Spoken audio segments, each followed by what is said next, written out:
Hola, ¿qué tal? Nos encontramos con el maestro Carlos Enrique Torres Monroy. Él es egresado de la licenciatura en Historia por la Escuela Nacional de Antropología e Historia. Es maestro por la Universidad Iberoamericana y sus principales líneas de investigación giran en torno al protestantismo en México. Muchas gracias por esta entrevista y bueno, queremos preguntarle en primer lugar, ¿cómo tuvo lugar la presencia y distribución de la Biblia en México?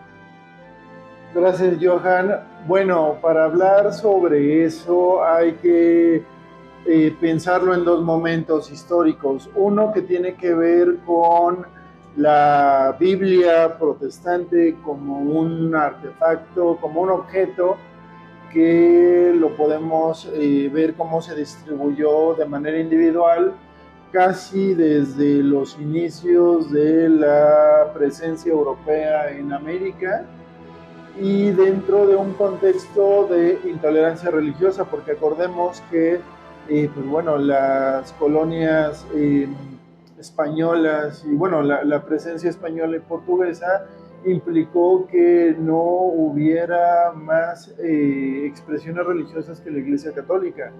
Entonces era común que pues algún actor extranjero, y llámese extranjero, no europeos no católicos, pues a lo mejor llevaran sus Biblias de manera individual, las metieran como de contrabando, como, sí, como un objeto personal, pero que eran prohibidas por la misma cuestión del conflicto que surgió de la Reforma Protestante, protestantes contra católicos, y eso también influyó en cómo la Biblia fuera tratada como un artefacto que fuera prohibido, que su circulación fuera a nivel individual, casi el mano a mano, y esa es una primera etapa. La segunda etapa, digamos que corresponde a un contexto donde en América en general, América Latina en general y México en particular, se estaba abriendo a procesos de laicización. ¿Qué significa esto? Que la Iglesia Católica dejaba de ser una religión de Estado y por lo tanto las personas ya o los ciudadanos ya no estaban obligados a ser católicos a la fuerza y por lo tanto tenían que, ya se podía establecer una libertad religiosa y por lo tanto las Biblias protestantes podían circular de manera libre.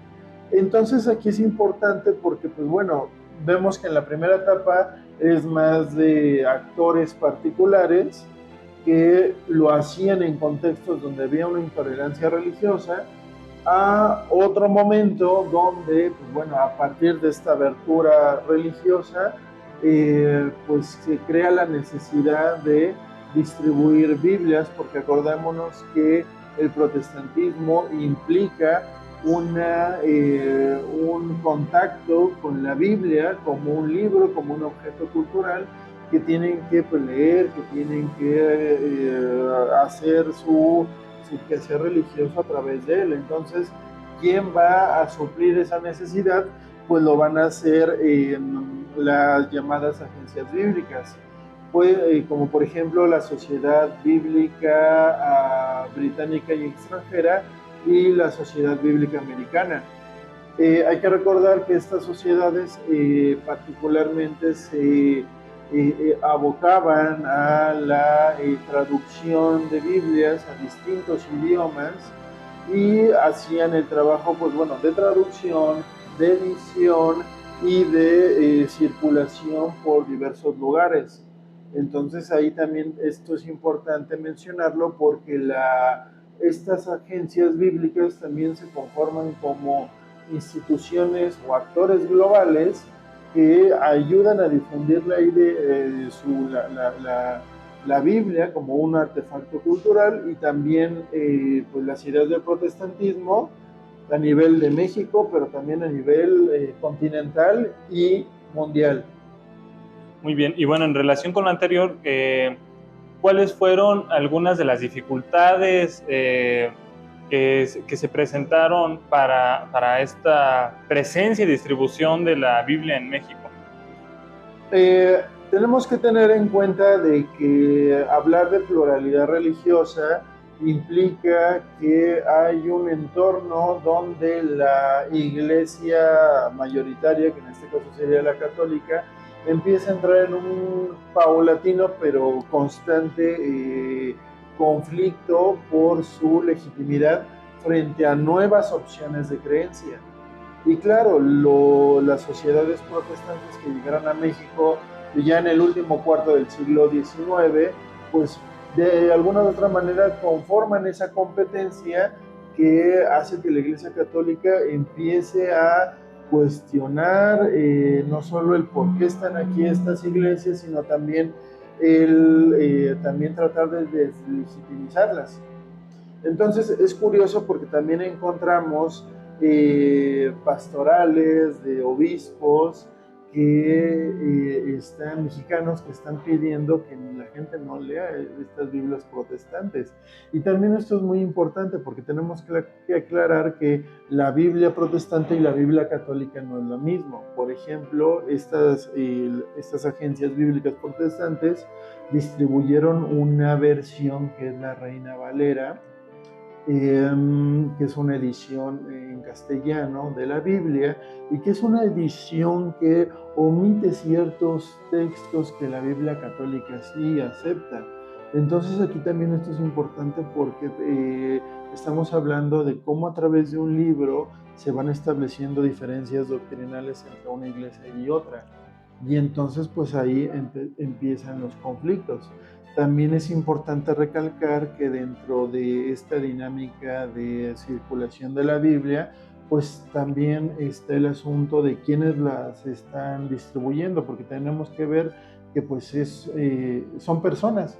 En el caso de la Sociedad Bíblica Americana, pues por un lado estaba un agente llamado H.P. Hamilton, su esposa, que eran como las cabezas que traían estos materiales a México, pero además había unos otros actores, trabajadores, distribuidores que en fuentes aparecen con el término colportores. Y esto es importante mencionarlo porque estamos hablando de no solo vender un libro por venderlo, sino venderlo, ofrecerlo y también pues enseñarlo. Recordemos que estamos hablando de siglo XIX. No todas las personas saben leer y escribir, mucho analfabetismo, y sin embargo estamos dentro de una dinámica donde pues un ejercicio religioso donde se tiene que leer la Biblia sí o sí. Entonces el papel de estos personajes no solo es vender Biblias, distribuirlas, sino también a veces hasta enseñarlas, leer en voz, en público, para que la gente, pues, los posibles lectores, pues tengan pues sí, le otorguen el sentido que debe ser. Y esto también ocasionó algunos episodios de violencia contra estos colportores, y se tienen casos de, pues bueno, de ciertas personas que iban a distribuir, vender la Biblia en ciertos pueblos y pues eran violentados y en algunos casos asesinados por esta actividad. Entonces vemos que sí, esta distribución de la Biblia tuvo sus episodios de violencia. Claro, y bueno, en relación con esto que nos acaba de comentar, ¿en qué coadyuvó la presencia y distribución de la Biblia al desarrollo del protestantismo? Pues bueno, esto fue muy importante porque recordemos que las iglesias protestantes llegan ofreciendo, pues, obviamente servicios religiosos, servicios educativos, pero acordémonos que siglo XIX, donde la gente o la gran mayoría de las personas no saben leer y se necesita una educación religiosa. Y se necesita que las personas tengan el hábito de leer la Biblia. Y aquí entran las agencias bíblicas, sobre todo la Agencia Bíblica Americana, que es la que en fuentes vemos que trabaja con distintas iglesias como la metodista, la bautista, la presbiteriana, como una distribuidora de Biblias y para que las iglesias, a partir de esta agencia, puedan solicitar y pues empiecen a distribuirla entre sus integrantes. Y ahora, es interesante también hacer notar que en este movimiento, circulación de la Biblia, no solo es la Biblia como tal, como nosotros la conocemos de Nuevo Testamento, de Antiguo Testamento, sino también porciones exactas de la Biblia, como por ejemplo, se sabe que se ofrecían los 4 evangelios de Mateo, Marcos, Lucas, Juan, se ofrecían también porciones de el libro de Proverbios, el libro de Salmos. Esto porque es importante mencionarlo, porque estamos hablando de que al público, a los creyentes, se les tiene que incentivar la lectura de la Biblia, y desde luego no lo van a hacer a partir de la Biblia con todos los libros, sino con libros específicos, con formatos específicos, para que la lectura sea más fluida, para que a la hora estos colportores, a la hora de distribuir, de leer, de enseñar, les sea más fácil. Y entonces también vemos cómo no podemos hablar de la Biblia como un impreso, sino tenemos que hablar de la distribución de la Biblia a partir de un abanico de impresos que facilitaba su lectura, facilitaba su transportación, porque también tenemos que tomar en cuenta la propia materialidad del texto. No es lo mismo, y aquí es donde vemos muchas diferencias, no va a ser lo mismo una Biblia grande para un pastor que va a estar en un púlpito predicando, a Biblias que pues van a ser para cultos en casa, o Biblias para una lectura individual. Entonces esto también es importante recalcarlo. Claro. Y bueno, ¿qué importancia tuvo la difusión de la Biblia en México para la conformación de un campo religioso plural? Es decir, ¿hubiera sido posible sin su distribución? Yo creo que no, porque estamos hablando de un esfuerzo organizado entre las agencias bíblicas y las iglesias para ver cómo se iban a distribuir estos materiales, y sobre todo cómo enseñarlos y para qué público específico. Y esto es importante mencionarlo porque a lo largo de, bueno, finales del siglo XIX, principios del XX, las iglesias empiezan a reflexionar, se hacen convenciones de educación cristiana, y donde establecen como proyectos, por ejemplo, de la Biblia para lenguas indígenas. Pensando que pues, bueno, la gran cantidad de idiomas o lenguas que caracterizan a nuestro país hace que sea muy importante realizar esa labor. Pero pues vienen siempre las dificultades tanto de la traducción como de pues, bueno, la distribución. Y también tenemos que pensar que la traducción de la Biblia no solamente es pasar de un lenguaje a otro, sino también tenemos que pensar en conceptos, tenemos que pensar en gramática, tenemos que pensar en toda una cosmovisión que no podemos trasladarla de un pueblo de Oriente Medio a otro. Por ejemplo, a mí me han llegado a contar cómo para la traducción de la Biblia en lenguas donde no hay nieve, donde no hay un clima frío, pues no utilizan nieve cuando se menciona en la Biblia nieve, utilizan palabras como por ejemplo coco. ¿Por qué? Porque pues, el coco es blanco como la nieve, pero dentro de las lenguas, este tipo de lenguas locales no existe el concepto de nieve. O sea, este ejemplo que estoy sacando nos habla de la dificultad que se tiene para la labor de traducción. Entonces, esto es importante porque implica que las iglesias no solo tienen que hacer su labor religiosa, congregacional, de convertir gente, sino también emprender proyectos en conjunto, fuera de su marco doctrinal, para que empiecen a establecer estos proyectos de pues, esta naturaleza. Y esto lo podemos ver ya no solo con la sociedad bíblica, hay un instituto, hay una organización conocida que es el Instituto Lingüístico de Verano, que a lo largo de, pues, a partir de la segunda mitad del siglo XX, bueno, de los 30 para posterior, empieza a hacer esta labor de traducir textos bíblicos en una gran cantidad de lenguas originarias.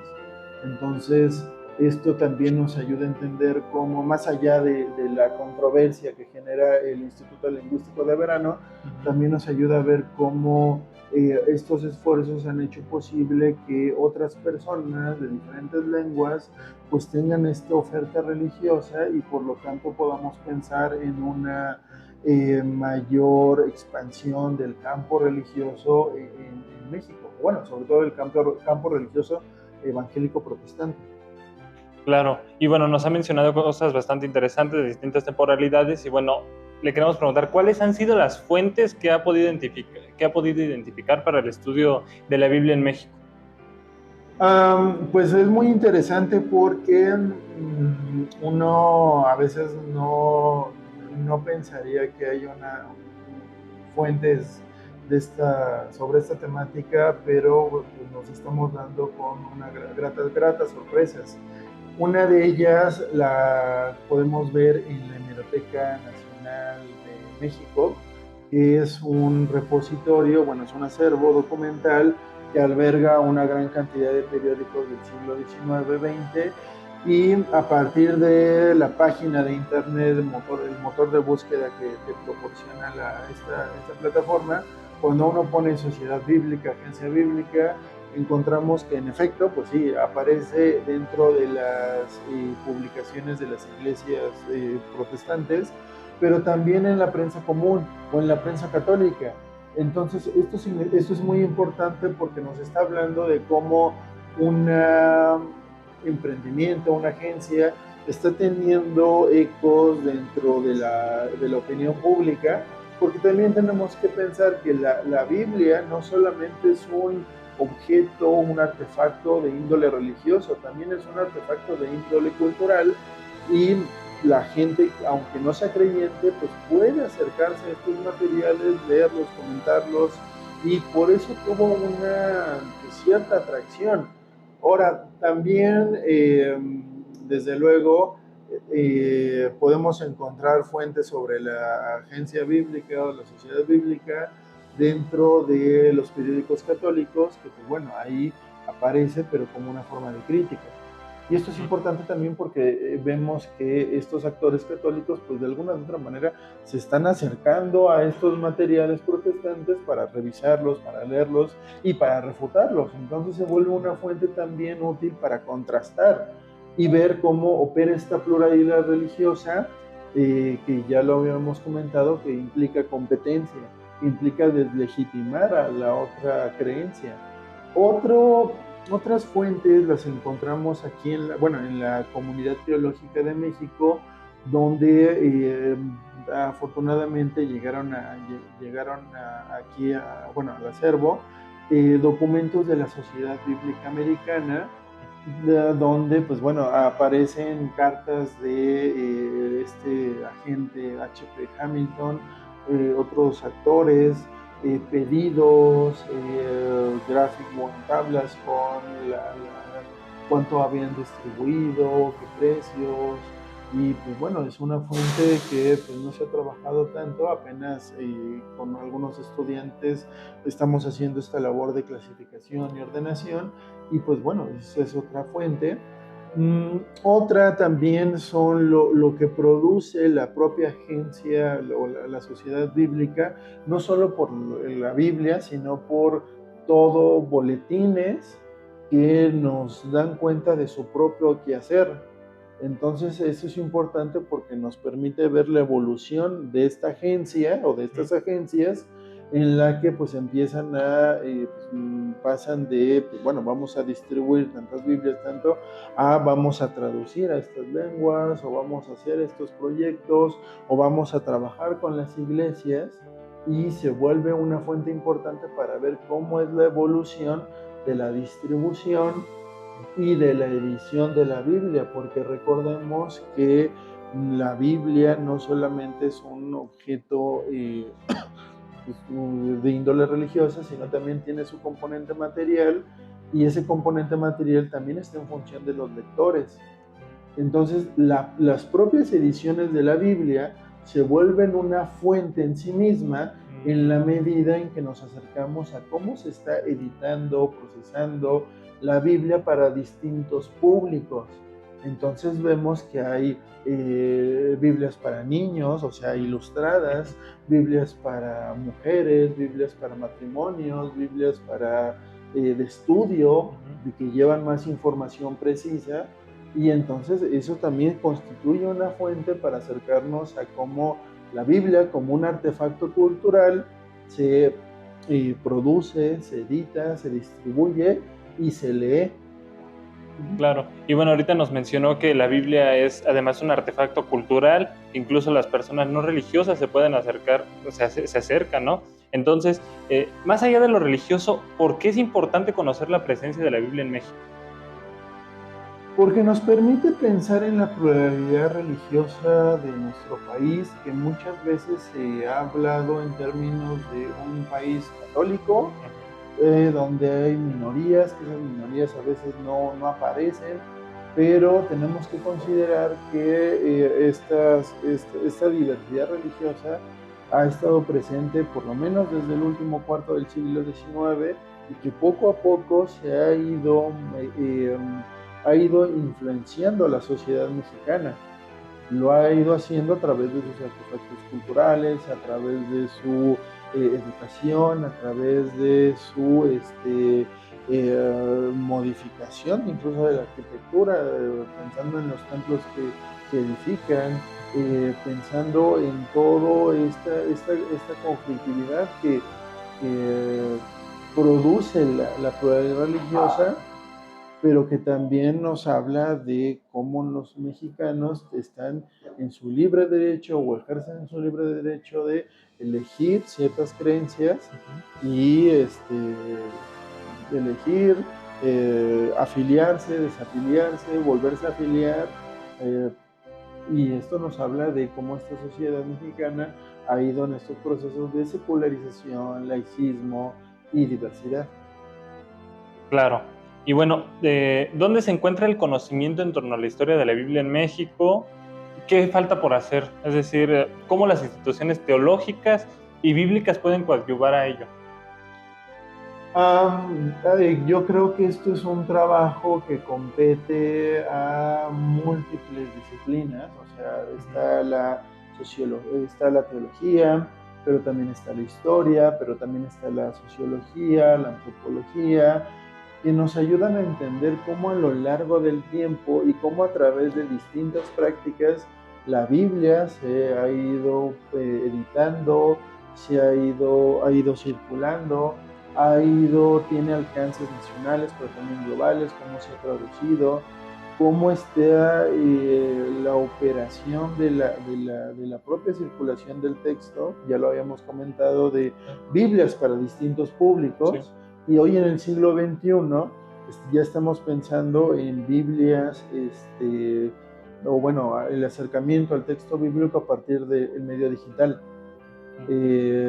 Biblias y que iban desde ponerlas en un disco, en un DVD, audiolibros, ahora aplicaciones que ya incluso tú puedes seleccionar qué versículo quieres leer, cómo establecer tú mismo como creyente tu propia dinámica ritual para acercarte a la Biblia, si marcarla en colores, una N cantidad de cosas que nos hablan ya no de la evolución nos hablan ya de una nueva evolución de producción de texto en contextos digitales, circulación del texto bíblico en contextos digitales y lectura en tiempos digitales.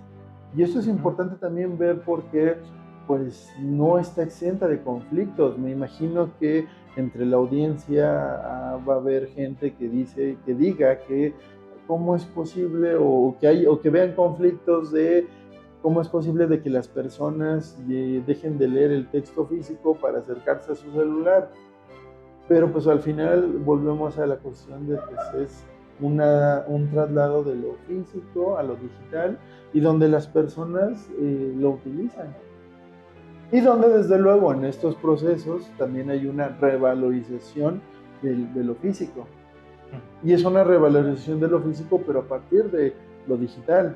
Entonces todas estas dinámicas que pues, vamos a seguir viendo, pues son objeto de estudio para la teología, para la historia, la sociología, la antropología y otras disciplinas afines.